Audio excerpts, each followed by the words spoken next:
আমি আজি গোটেই অসম জুৰি গোটেই অসমতে পঞ্চায়ত আৰু গ্ৰামোন্নয়ন বিভাগত প্ৰায় ৮,০০০ কৰ্মচাৰীয়ে প্ৰতিবাদী কাৰ্যসূচী গ্ৰহণ কৰিছোঁ। ইয়াৰ মূলতঃ আমাৰ ৪টামান মেইন উদ্দেশ্য আছে।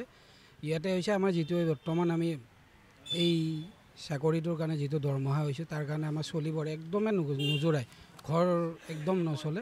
তাৰ কাৰণে আমি যিটো এক্সিষ্টিং চেলাৰী আছে তাৰ পৰা আমি প্ৰায় ৩০,০০০ টকা এককালীন আমি মানে বৰ্ধিত কৰাটো বিচাৰিছোঁ।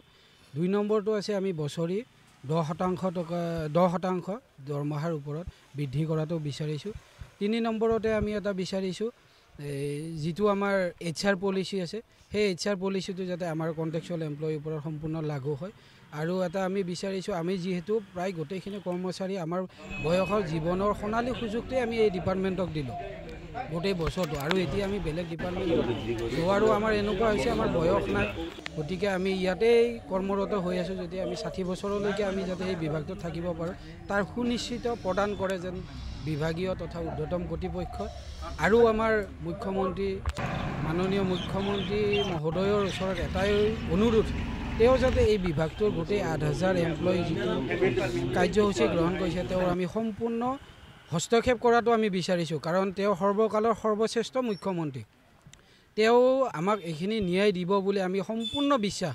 কাৰণ তেওঁ বহুতকেইটা বিভাগত দেখিছোঁ, আপোনাৰ এডুকেশ্যন হওক, হেল্থত হওক, তেওঁ বহুতখিনি কৰি দিছে। গতিকে আমাকো শেষবাৰৰ কাৰণে যাতে আমিও ক'ব পাৰিম যে আমাৰ মুখ্যমন্ত্ৰী ছাৰে আমাক এই পিয়ানাদি বিভাগটোত বহুতখিনি কাম কৰি দিলে। গতিকে আমাৰ এই ৮,০০০ যিখিনি কৰ্মচাৰী আছে গতিকে সেইখিনিক যাতে তেওঁৰ নিজৰ হস্তক্ষেপত কৰি আমাৰ গোটেই কামখিনি সুচাৰুৰূপে কৰি দিয়ে।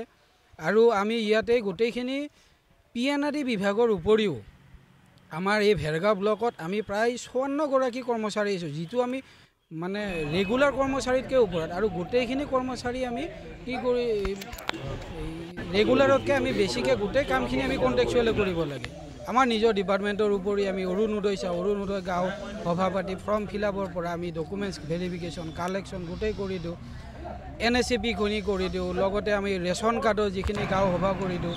COVID-19ত আমি ডিউটি কৰিছোঁ, 15 finance, 6 finance, BTC, SOPD, cultural, MPLAD, MLAD এই গোটেইখিনি আমি কাম কৰোঁ। ইয়াৰ আগতে আমাৰ খেল মহাৰণ পাতিলে তাতে কৰিলোঁ, সংগীত মহাংগ্ৰাম পাতিলে তাতে আমি গোটেইখিনি কৰিলোঁ। গতিকে আমাৰ পিয়ানাদিৰ উপৰি যিখিনি আমি সুচাৰুৰূপে আজিলৈকে কৰি গৈছোঁ, আমি তাতে একো কৃপ্ৰণালীয়ে কৰা নাই। গতিকে আমাৰ যিখিনি এতিয়া আমি দাবী উত্থাপন কৰিছোঁ, মুখ্যমন্ত্ৰী মহোদয়ে যাতে এই দাবীখিনি আমাক অলপ সুচাৰুৰূপে তেওঁ নিজৰ হস্তক্ষেপত কৰি দিলে আমি নথৈ আনন্দিত হ'ম তেওঁৰ ওচৰত। মই আজি বিৰাট মানে আজি কেইবছৰমান ধৰি কিনে আমি সকলো কৰ্মচাৰীয়ে মিলি কিনে ইয়াতে নিজৰ জীৱনক মানে হেৰি কৰি কিনে আমি তুচ্ছ জ্ঞান কৰি কিনে বহুতখিনি কষ্ট বতাহ বৰষুণ নোহোৱাত আমি কম পাৰিতোষিকত বহুত মানে আমি কৰি আছোঁ।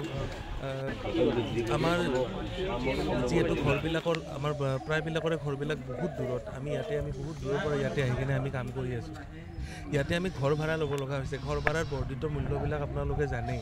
তাৰোপৰি যিখিনি আমাৰ আজিকালিৰ যিখিনি চাউল দাইলৰ পৰা শাক পাচলি হওক, যিমান নিত্য ব্যৱহাৰযোগ্য সামগ্ৰী যিমান বৰ্ধিত মূল্য হৈছে, সেই বৰ্ধিত মূল্যৰ তুলনাত আমাৰ যিখিনি দৰমহা একেবাৰে নগণ্য। এই ইমান কম দৰমহাত আমি দৰমহা বুলি ক'বলৈও কেতিয়াবা আমাৰ লাজ লাগে, পাৰিতোষিক বুলি ক'ব লগা হয়। আমি একেবাৰে মানে লজ্জাৰ সন্মুখীন হওঁ কেতিয়াবা।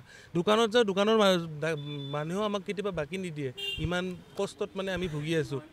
আৰু বেমাৰ আজাৰত আমাৰে লগতে আমাৰ বৃদ্ধ পিতৃ মাতৃ আমাৰ সন্তানসমূহৰ যেতিয়া বেমাৰ হয়, আমাৰ কোনো ধৰণৰ আমি চিকিৎসা কৰিব নোৱাৰোঁ।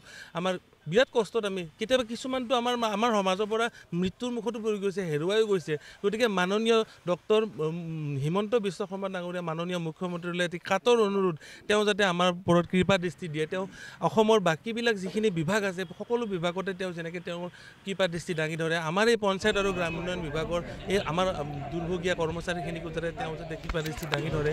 আৰু আমাৰ এই অভাৱবিলাক এই দুখবিলাক যদি বুজি পায়, আমাৰ তেওঁৰ ওপৰত আস্থা আৰু বিশ্বাস আছে, তেওঁ আমাক এইটো বস্তুত আমাক সফল কৰি দিব বুলি আমাৰ বিশ্বাস। আজি কাতৰভাৱে এইখিনি মই আপোনালোকৰ আগত বক্তব্য দাঙি ধৰিলোঁ। ধন্যবাদ।